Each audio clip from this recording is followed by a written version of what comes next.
ನಾಪತ್ತೆಯಾಗಿದ್ದ ಕೊಣಾಜೆಯ ಯುವಕ ಶವವಾಗಿ ಪತ್ತೆ. ಸೋಮೇಶ್ವರದ ಗಂಗಾ ತೀರ್ಥ ಕೆರೆಯಲ್ಲಿ ಕೊಳೆತ ಸ್ಥಿತಿಯಲ್ಲಿ ದೇಹ ಪತ್ತೆ.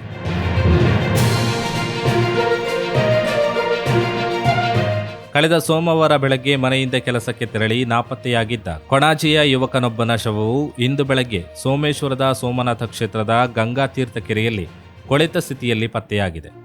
ಪತ್ನಿಯಿಂದ ವಿಚ್ಛೇದನಗೊಂಡಿದ್ದ ಖಿನ್ನತೆಯಲ್ಲಿ ಯುವಕ ಆತ್ಮಹತ್ಯೆ ಮಾಡಿಕೊಂಡಿರಬಹುದು ಎಂಬ ಶಂಕೆ ವ್ಯಕ್ತವಾಗಿದೆ. ಉಳ್ಳಾಲ ತಾಲೂಕಿನ ಕೊಣಾಜೆಯ ಮುಚ್ಚಿಲಕೋಡಿ ನಿವಾಸಿ ದಿನೇಶ್ ಶೆಟ್ಟಿಗಾರ್ ಅವರ ಪುತ್ರ ವಿವೇಕ್ ಶೆಟ್ಟಿಗಾರ್ ಮೃತ ಯುವಕನಾಗಿದ್ದಾನೆ. ಮಂಗಳೂರಿನ ಕದ್ರಿ ವೇದಾ ಮೋಟಾರ್ಸ್ನಲ್ಲಿ ಉದ್ಯೋಗದಲ್ಲಿದ್ದ ವಿವೇಕ್ ಸೋಮವಾರ ಬೆಳಿಗ್ಗೆ ಮನೆಯಿಂದ ಕೆಲಸಕ್ಕೆ ತೆರಳಿದ್ದರು. ಅದೇ ದಿನ ರಾತ್ರಿ ಸುಮಾರು 9 ಗಂಟೆಯ ವೇಳೆಗೆ ತಾಯಿಗೆ ಕರೆ ಮಾಡಿ ದೇವಸ್ಥಾನಕ್ಕೆ ತೆರಳುವುದಾಗಿ ತಿಳಿಸಿದ್ದರೆಂದು ಹೇಳಲಾಗಿದೆ. ಮಧ್ಯರಾತ್ರಿ 12 ಗಂಟೆಯಾದರೂ ಮನೆಗೆ ವಾಪಸ್ಸು ಬರದ ಹಿನ್ನೆಲೆಯಲ್ಲಿ ತಾಯಿ ಕರೆ ಮಾಡಿದರೂ ವಿವೇಕ್ ಕರೆ ಸ್ವೀಕರಿಸಲಿಲ್ಲ. ಮಂಗಳವಾರವೂ ಮನೆಗೆ ಬಾರದಿದ್ದದ್ದು ಮೊಬೈಲ್ ಕರೆಗಳನ್ನು ಸ್ವೀಕರಿಸದ ಕಾರಣ ಗಾಬರಿಗೊಂಡ ಕುಟುಂಬಸ್ಥರು ಎಲ್ಲ ಕಡೆ ಹುಡುಕಾಟ ನಡೆಸಿದರು. ಬಳಿಕ ಕೊಣಾಜೆ ಪೊಲೀಸ್ ಠಾಣೆಯಲ್ಲಿ ನಾಪತ್ತೆ ಪ್ರಕರಣ ದಾಖಲಿಸಿದ್ದರು.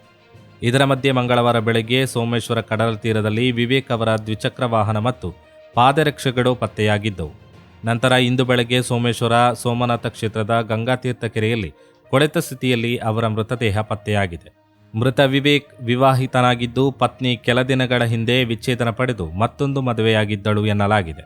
ಈ ವಿಚಾರದಿಂದ ಖಿನ್ನತೆಗೊಳಗಾಗಿ ಆತ್ಮಹತ್ಯೆ ಮಾಡಿಕೊಂಡಿರಬಹುದು ಎಂದು ಶಂಕಿಸಲಾಗಿದೆ.